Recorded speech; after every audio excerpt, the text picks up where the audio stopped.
Anyway, you guys ready to keep it rolling? I didn't ask you a couple of... Man, you look bored back there, man. Are you bored? Are you bored? You are? I'm going to cure that boredom right now. This guy came all the way from Boston. Well, not tonight. Jesus Christ. But he did come all the way from Boston, landed here in San Antonio, liked it so much, I guess he decided to stay.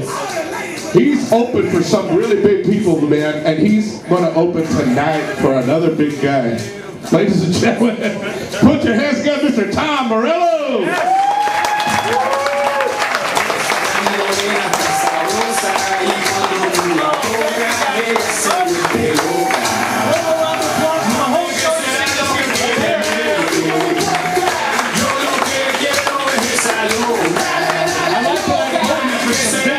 That sounds pretty terrible, doesn't it?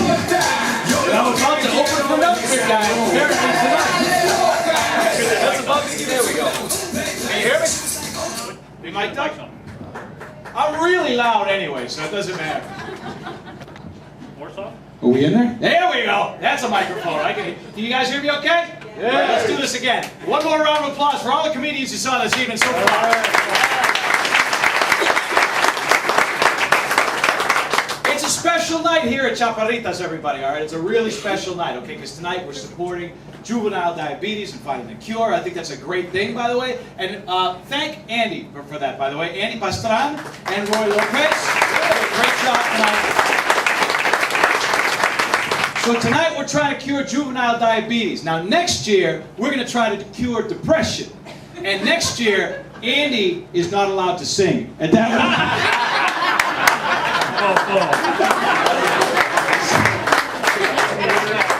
You're a hell of a guitar player, but man.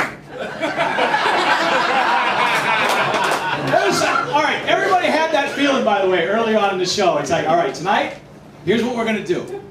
We're going to play about 157 really sad songs. Then, we're going to talk about diabetes. Then, are you all ready to laugh? I know I am. We're all enjoying ourselves. This is a good time. It's nice to come down to this side of San Antonio, by the way, because you guys have a lot of crosses down here. Lots of crosses everywhere. Either you're really Catholic or you hate vampires. I can't tell. One or the other. Probably Catholic. I am also Catholic, and I spend all the holidays with my family like good Catholics do, drunk and against my will. Smart bet. As you can probably hear from the announcement earlier and from my accent, I am not originally from San Antonio, Texas. I am from Boston, Massachusetts. And my mother always told me one thing. If you don't have anything nice to say, you are from Boston, Massachusetts. We're a little aggressive up there. I like San Antonio because I get to drive. I don't have to take public transportation. If any of you have been to major cities, you got to go underground in those subways. It's nasty. In Boston, our subway system was called the T, which stands for transit, but could also stand for tuberculosis or tetanus. It's gross down there. They don't clean it. And here's the thing. I'll never forget it because they used to have homeless guys give you the newspaper. It was like a homeless guy newspaper. It was written by homeless guys. It was handed out by homeless guys. So you get on the train every morning with your homeless guy newspaper. And the first time I ever grabbed that newspaper, I sat down, the subway starts running, I open it up, and the first article was called The 10 Most Dangerous Subway Stops, which relaxes you. Because when you're on the way to your job, wouldn't you like to have the knowledge you might not make it to your shift alive? So it listed all of the 10 most dangerous stops on the T, and I like that. So when I was riding the T, I didn't want to hear what subway stop I was coming to because I can read that. I would rather hear what crime's been committed there. That's more helpful. Instead of having to hear something that sounds like this, boom, boom, downtown crossing. Wouldn't you rather hear something honest like, boom, boom, trench coat flasher? Boom, boom, crackheads. And that's the last stop, by the way, because we get off at Crackheads, somebody steals the train and sells it for $7. I live in San Antonio, Texas now, and I like it here a lot. And some of you may ask, why am I here? And I can tell you guys, the Witness Protection Program, still doing its job. I'm kidding. It's the property values down here. That's why I'm here. I had $50. I could buy a house in San Antonio or Detroit. Better sweaty than shot. That's all I'm saying.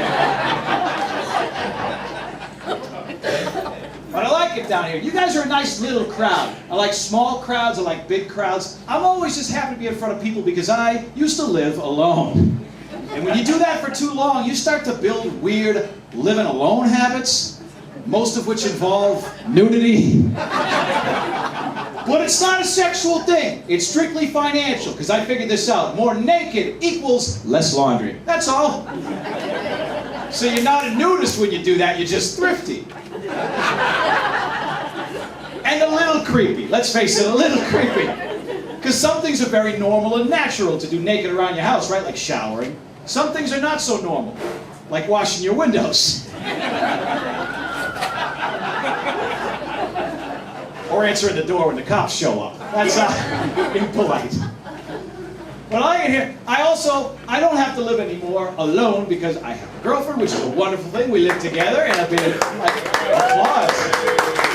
If you guys are legitimately happy for me, or you're just shocked to hear that I'm not gay. One or the other, I'm not sure. I'll accept it either way. But I live with my girlfriend in a nice 2-bedroom, 2-bathroom apartment. You know what that means, huh? I shit in the guest bathroom. That's right. I am not allowed to use the bathroom just next to the bedroom, because apparently the toilet in that bathroom is decorative. It's supposed to look pretty. I'm going to put flowers in it one day. They're going to die right away, but still, it'll look nice. It'll smell nice.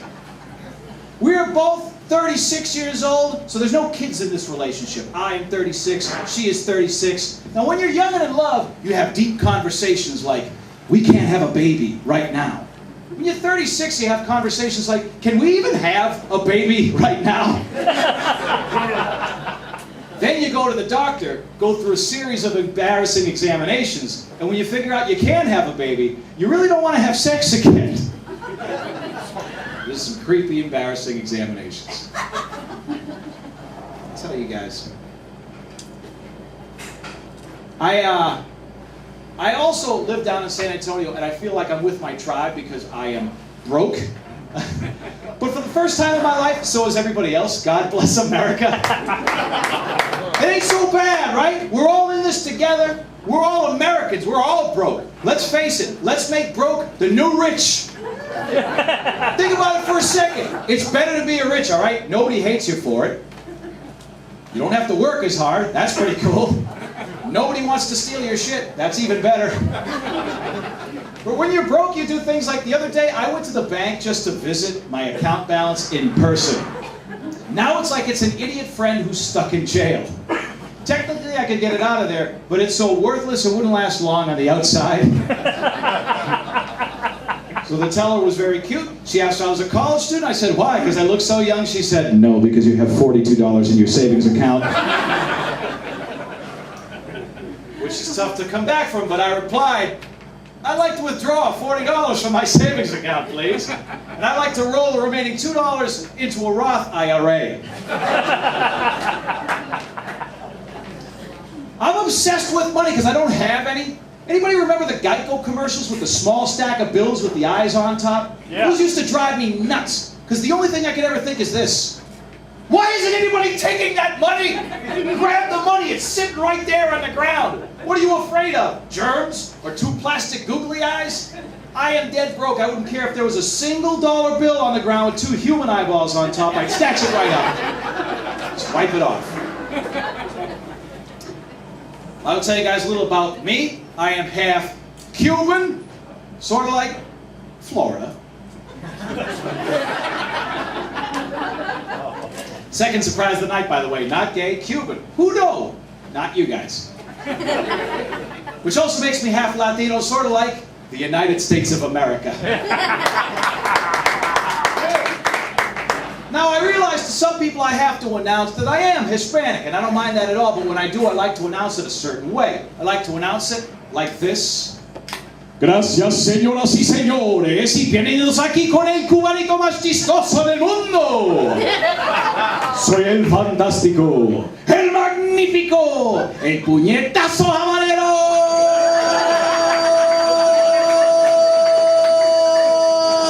Don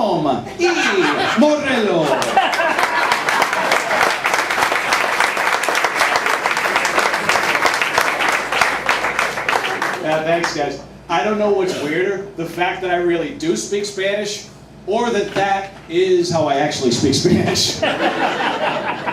See, I can't help it. I was born in America. Some guys born in other countries, they sound good, right? Smooth, muy macho. The ladies love it. Like Antonio Banderas. See, women love that dude because his voice sells sex. And my voice sells Goya products. It is not sexy. If you listen real close, my Spanish accent sounds like a soccer game announced by Count Chocula. Goal! Jota di match, Virus. See, it is not a sexy voice. I can't use it in real life because it doesn't help. Like, I can't ask a nice-looking woman to go to bed in that voice. That doesn't work. Esta noche, ¿quieres ir pa mi cama? La cama de Silly Posturepedic.